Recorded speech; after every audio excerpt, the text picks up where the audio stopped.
Pwede naman, pagtapos ulit na. Pagkatapos? Okay. Pagkatapos mag-shading? O magkatapos mag-colored? Pagtapos mag-colored. Pagkatapos okay. Kaya na.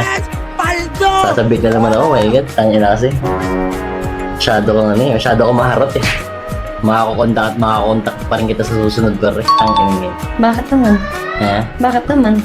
Para sabi nga nila, para pag magagaling ang performance, para binabalikan. Sige, babalik ako. Babalik ka. Diba? Pero sana masusunod, para may discount naman ako. Siyempre dati na akong customer eh. So kailangan dapat may discount. Sige. May mga magandang usap, tangin na. May mga kilala akong minsan naghahanap sa akin above eh.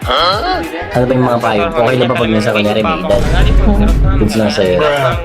Depende pag malaki magbigay. Depende pag malaki magbigay eh. Hindi naman kita bibigyan ng kung kakilala ko na may hina eh. Kaya huwag ka magalala. Okay? Alam mo para dapat pag mga senior pa, may mga discount. Yung ibang kakilala ko, mga senior eh. Pero, kumbaga, magaganda naman magbigay. Kumbaga, basta bigyan mo lang ng kaunti ang tawad. Nagigets mo ako doon. Kasi syempre, mostly pag matatanda na par, katulad ng mga kanya, 50 plus, 60,